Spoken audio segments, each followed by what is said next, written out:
Hey everybody, this is Matt from Matt's Fantasy Book Reviews, and today I'm going to be going over my top 10 completed fantasy series. I hear from so many people that get a little disappointed sometimes when I keep talking about these book series that aren't done yet. There's a certain type of fantasy book reader that really only wants to get invested into a book series if they know that it's already done. They don't want to get to those A Song of Ice and Fires that are probably never going to get completed, or those Kingkiller Chronicles, and they really just want to get through the stuff that's already done. So that's what we're going to be going over today. So without too much more prelude, let's just get right into it with number 10. And number 10 is going to be The Black Company by Glenn Cook. This is a 14-book series, and it's quite a bit different than a lot of the books that are on this list. And the main reason that it's different than these books is because the tone of these books. It's pretty dark. This is a book series about a mercenary company of these killers that are going out and taking contracts, and it's not necessarily for the good guys. They're kind of morally ambiguous in terms of what they personally believe in, but they're fighting against kind of the good guys at the beginning of this series. And it's kind of this fresh outlook on things. It's kind of a gritty book, written in this really fun setting where the main character is dialoguing this book to the reader. So it kind of reads kind of like a Vietnam War, but in a fantasy world, like a journal. And it's really fun to see the bias that comes from the main character that's writing the series, and the way that this story progresses. And it starts in kind of a narrow scope and gets significantly more epic as the series goes along. There's different narrators as the series goes along, so you get these very different tones from the book as the writers change. And it really shows the skill of Glenn Cook to be able to pull this off.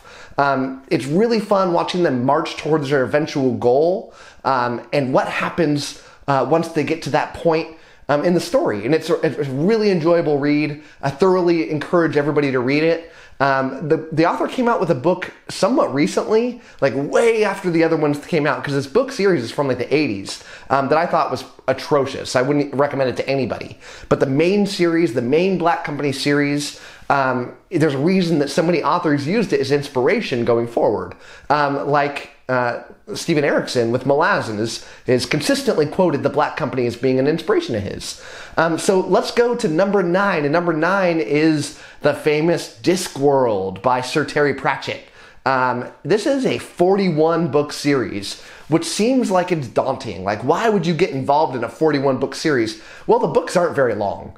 They're pretty short. They're probably like 200 to 300 pages. I think they're oftentimes like close to the 400, but there's not a lot of words per page, so you kind of fly through these books.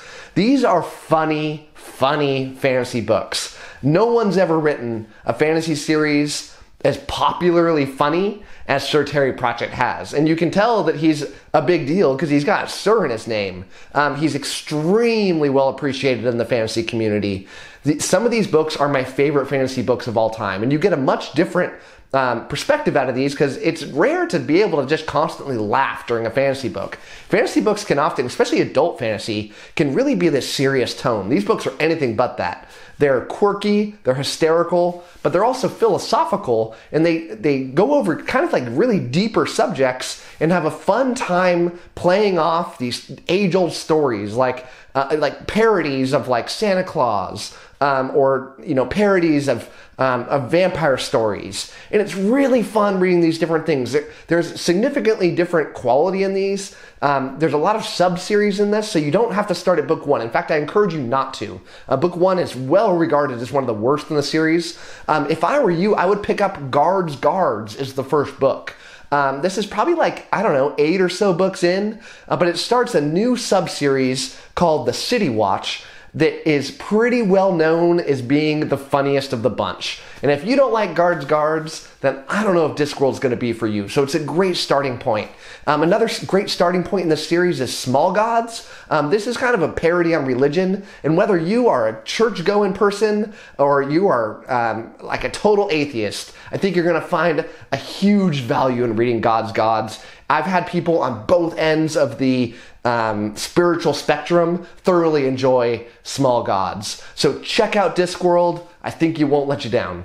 Going up to number 8, it's going to be The Lord of the Rings by J.R.R. Tolkien. This is, the main series is a 3-book series. Those are my favorite of the books. I'm not as much of a fan of the Silmarillion, but these 3 books, they're famous for a reason. This book series isn't higher up on the list like it is for most people, mostly because I think that it hasn't aged amazingly. It's still an enjoyable read, but it's famous for what it did at the time, and it's famous because none of the other books on my list would probably be here in the form that they are if it wasn't for The Lord of the Rings essentially creating the genre, or reinventing the genre. So even if you have watched the movies and you're already reading a bunch of fantasy and you're like, why would I go to Lord of the Rings? Give it a shot. It's a very fun read.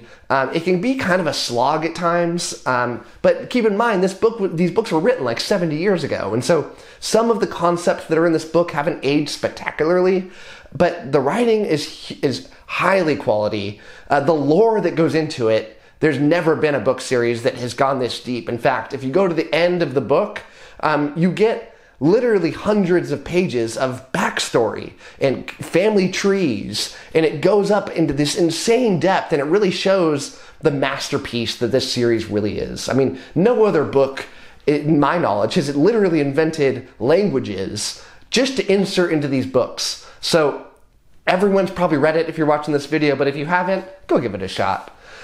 Going to number 7, it's going to be Mistborn Era 1 by Brandon Sanderson. This is a 3-book series, and in fact, there are 6 total books in Mistborn. Mistborn is broken up into going to be 4 different eras. Their 4th book of the 2nd era, which is the last book in the 2nd era, is going to be coming out, I believe, at the end of this year. But for this, what I'm doing here, I want to talk to you about the 1st era, because it is incredible and just way better than the 2nd era, in my opinion. This is a series that is very much a light versus dark. You know who the good guys are, for the most part. You know who the bad guys are, for the most part. But the twists are amazing. That's why it's on this list. The writing quality, Brandon Sanderson was kind of still coming into his own. He wasn't as good as he is now. The prose just isn't there. But the twists, oh my goodness, they're amazing. And they don't hit you just in the 1st book and just in the 2nd book, which they do. It hits you in the 3rd book. In fact, I believe, for me, the twist at the end of Mistborn is the best that's ever been done. And I know maybe a lot of readers kind of saw it coming. I really didn't. In fact, I'm often the last one that catches on to twists, and I like it that way. I like to be surprised. I like a fun smack me across the face and say, oh man, I should have seen that coming. But it is amazing. And I know this is said a lot, where if you read a good twist, you want to go back and read the book. I guarantee you that when you finish Mistborn Era 1, you're going to say, I cannot wait to go read this book series again, because the entire series from the first page to the last is going to be completely done with you with a different frame of mind. And it's super fun. And I can't wait to read it a 2nd time. I'm definitely going to be planning on doing that in the very near future. So check out Mistborn Era 1. Number 6 is going to be a book series that is probably not on a lot of these type of lists, and that is The Powder Mage by Brian McClellan. This is a 6-book series, but I really want to mostly talk about the 3 first books. It's split up essentially into 2 different portions. You got the 3 books in a trilogy that are kind of dealing with one continent. The second 3 books are dealing with another continent, with some of the characters being the same, but in large part, it's a totally different story just set in the same world. But those 3 books, this is an amazing epic fantasy that really blew me out of the water, mostly because I really didn't see it coming. This is a book series that is not hugely popular. It's probably the least popular out of all the books on this list. But man, I just wasn't ready for how amazing the series was, how high quality the series was, how amazing the twists were in this series, how huge the scope was, how you get to see perspectives from the good and the bad side. It's the aspect, and I don't want to ruin anything, but I'll say the way that they implemented the gods into this book was incredible. It really did blow me out of the water. It's a super fun read. It's something that people call a flintlock fantasy. I don't know how many there are. I've only read a couple that categorize in this, but think of like powdered guns, like Napoleonic kind of era. But the magic system is very fun. It's not overly implemented, so it's not just like insane magic, unlike Mistborn, which it's all about the magic system. But this one is kind of lightly integrated, but mostly it's the fun, engaging plot and the really nice writing. So check out Powder Mage by Brian McClellan. Moving up to number 5, it's a book series that if you did not know what this series was, you certainly do now based on how much press it's gotten, and that is The Wheel of Time, written mostly by Robert Jordan, but finished off by Brandon Sanderson when Robert Jordan passed away. I believe Brandon Sanderson wrote the last 3 books, could have been 4, but I think it was the last 3, and this is a 15-book series. 14 in the main series, 1 little prequel book that's quite a bit smaller and quite a bit less quality as the other ones, but a fun read if you're into some of the characters that it mostly centers around. The Wheel of Time is all about the world building. If you enjoy good world building, then you have got to check out The Wheel of Time, because I don't know if there's any other book on this list that's done it better. It sucks you in. The writing can get a little tedious at times. Think A Song of Ice and Fire, where the author will just go into amazing depth about the setting on a room when somebody walks in for pages and pages. So if you really like to get the whole scene kind of built for you in your mind, the writing is going to really blow you away.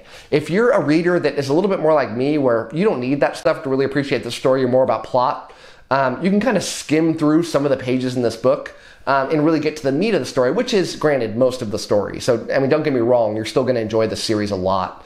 But the world is so intricately done. It does this amazing thing that I appreciate in a story where it doesn't just tell the story of the entire world. It centers on certain continents, and you know that there's these other events that are happening in other places. When that happens in a book series, for me, it makes it feel more real. I hate it when a book series acts like the world is smaller than it really should be. And it makes the events feel grander than they are, and they fit into the bigger picture, which I really appreciate. It also adds some of the mystery to the story, because you know there's other things going on. I love that. The writing changed a bit when the author died and it went to Brandon Sanderson. I actually thought they got a little bit better. Some people think they got a little bit worse, but for me, the story only increased. The pacing got a bit better, and the twists were just amazing in the story. The first book, you got to read more than one of these books, though. I think you have to read the first 3 to really know if you're going to enjoy it or not, because the first book is essentially a Lord of the Rings clone. It was written in a time when fantasy books didn't really get published unless they had a lot of Lord of the Rings tones. So the author didn't really start doing his own thing until like the second book, but I think the third book is really where it slaps home and starts to become really epic in scale. So read the first 3 before you drop that series, but I think if you're like me, you're going to be digging it by that third book. So let's go to number 4, and this is a book series that I just finished a couple weeks ago, and this is The Realm of the Elderlings by Robin Hobb. This is a 16-book series split up into 5 different sub-series. You've got the initial trilogy, Farseer. You've got the next trilogy, Liveship Traders. You've got the next trilogy, which is Tawny Man. Then you've got a quartet of the Rainwild Chronicles, and then you've got a final trilogy, Fitz and the Fool. And this is what you want to read if you're looking for a good character story. If you're looking for amazing prose and amazing characters, you will never find a better series than The Realm of the Elderlings. It is absolutely incredible. A lot does happen in these books, but it is probably slower than the other books in this series. But for me, I could read these books and way less could happen and I would still be highly invested in them because of just how amazing the writing is. I also love, and I'm not ruining anything by saying this, I don't think, but it's a coming of age story where in the first book, you have this boy, Fitz. And by the last book, he's an older man. So you get to see the broad spectrum of this character aging throughout the books, and the pain and the loss and the growth and the fact that this character keeps getting knocked down and keeps finding the will to pick himself back up. It's incredible. I love it. You're going to cry, unless you're just soulless. You're going to cry many times. A lot of characters that are key to this story die in very heart-wrenching fashion. But it's such a good story, and I hope that doesn't put you off, because it might be like, why would I want to read a book that just depresses you? But it's not just that. There's hope. There's lessons to be learned about humanity, about growth. And in many ways, you could think of this book as like a form of like therapy. I do think that the first trilogy is one of the weaker of the trilogies in the series. The second trilogy, I think, is where it really hits it. The second trilogy brings in mostly new characters in a totally different setting, but this book series jumps around into these different settings, but it all comes home at the end. And you'll really appreciate why the author did what she did because of the way that this all wraps up. And it is beautiful. Highly encourage you to check this series out. The next one on the list is The First Law by Joe Abercrombie. This is a 9-book series, and it is incredible. This is what you would call grimdark. It's brutal. Not over-the-top brutal, but it's a darker book. I love the way the characters were written in this book. The dialogue in this book is the best out of this list. If you're looking for a series with amazing dialogue, if you're looking for a more epic fantasy that's darker, you gotta check out The First Law. I do think that you have to read the first couple books to really know if it's for you, because the first book does start off slow. It does start to really slap as it gets further on into that first book. Some of the characters are the greatest characters I've ever read in a fantasy book. There is a certain character, 𝗺𝗲𝗿𝗀𝗍𝗀, that I won't say anything else about, but he's the first character that gets introduced in this book, I believe, and he is incredible. He's a bad, bad man, and you almost can't help but rooting for this bad man because of how well and compelling that this character is written. It's really amazing what's done here. The twists are very good. The political intrigue is high quality. The book is split up into an initial trilogy. Then you have 3 standalones, all of which are very good, but very different. You have one book that is a very classic revenge story. It sets you up in the first chapter talking about how this revenge is going to go down, and it just starts hitting all those notes. It's one of the best revenge stories that I've ever read. One of them is a war. It's a 3-day war, and that's all it is. And it's so good. If you like a good war story, almost nobody writes a better battle sequence than Joe Abercrombie. You're going to hear an author in just a second who does it better, but almost nobody does it better. And this book is a showcase of how well he can do it. And another book, it is more of kind of like a Western almost, like a fantasy Western, which is just super fun. Then the last trilogy is like the characters from the first series, but like the generation under them. A lot of the main characters are still there, but it's kind of the next generation down. And in my opinion, it's even better than the first one. And so, gosh, I just can't say enough positive things about The First Law. Please check it out. Moving up to number 2, we have, I'm going to say The Banished Lands. The Banished Lands is not the name of a book. This is what the place that these books take place. And this is 2 different series written by John Gwynne. The first is The Faithful and the Fall, and the next is Of Blood and Bone. They take place with a huge time gap, but in the exact same locations, with an exact same tone, and a very similar story, but different, and it's awesome. This is an amazing series, one of the best epic fantasies that exists, and it plays with religion better than any other fantasy book that I've ever read. The mystery of the religion, the twists that go along with it, where you think you know what's going on, you think you understand very clearly this obvious good versus evil that turns very gray. And it's so fun to try to piece together, is this person good? Is this person bad? Is there a good and bad? And probably more than any other book series on this, I couldn't read it fast enough because I was so hooked on figuring out what's going to happen in this story. Once the action starts hitting by the end of the first book, it doesn't let go. It goes high octane. And when the first series finishes, you pick up that second series and you're like, how is this going to play? Because it feels like it's going to be a very similar story, but it turns very different rather quickly. And it's such a well done time jump. The First Law did it well too, but this book series did it masterfully, and I love the way it was done. Read this book series also if you like good battle sequences. No one in fantasy has ever written better battle sequences than John Gwynne has in this series. They're done with so vivid quality. I can kind of get lost in a battle sequence. Everything kind of starts to blend together. It reminds me of like some of those battle sequences you see in like a John Bay film where it's just, you know, huge explosions and you don't really know what's going on and it's action, but you get lost. That's not what happens here. They're long. They're very clearly explained. You can picture in your mind every single character, these thousands of people. You know every piece that's moving around, and it's just so fun to get to these moments, and they hit heavy and they hit often. So get ready for some incredible action that's going to make you sweat and be tense and just be clenching the whole time. And it's super fun. And the number one book series on this, and if you watch my videos, you know what I'm about to say because I continue to talk about this series, and it's Malazan, Book of the Fallen by Steven Erikson. This is a 10-book series. These are 10 very big books, and they are the greatest piece of fiction that I have ever read in my life. And I don't know that I'll ever read something better than this.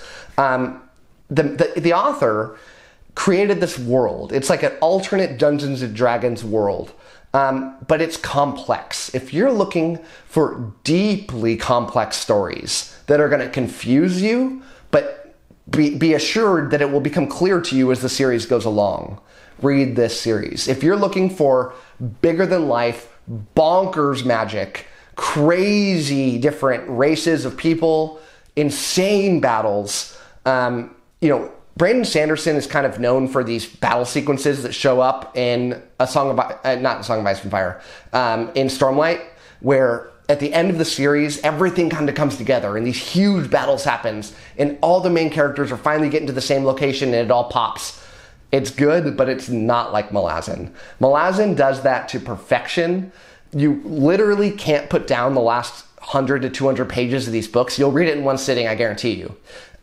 You'll skip work to read them if you have to. It's incredible. The magic is insane. It's so fun to try to piece together what's going on. And not just that, but the writing quality is the best out of any of the books in the series. They're deeply philosophical. They make you think. They make you very emotional. They will teach you life lessons. And it oozes with quality that you're never going to read. You're never going to read anything like this.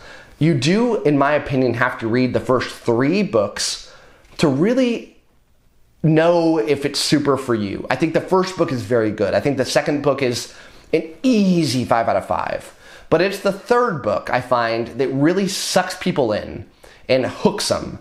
And in my opinion, I think you should like the first book. If you don't like the first book, you still may like the series. If you don't like the second book, I don't think it's for you. But I think that the third book is the one where it really just hooks you. And if you're not into it by that point, I don't think the series is going to be for you. So I would highly encourage you to read the first 3 books. Many people, not me, but many people think the third book is the best of the series. I think it's like the second or third best. I think the last one is the best. The series ends better than anything that's ever happened. Everything comes together. It ties it in such a beautiful fashion. It ends this compassionate story that you really didn't see coming. And it's just, it's a tearjerker. It makes you think. You just put the book down and it's just like, how am I ever going to read another book series like this again? And the answer is you're probably not. So those are my 10. Please let me know your thoughts. What did I not have here that you think I should have? What's on here that you don't think should be here? Let me know your thoughts. I super appreciate you watching, and happy reading to you.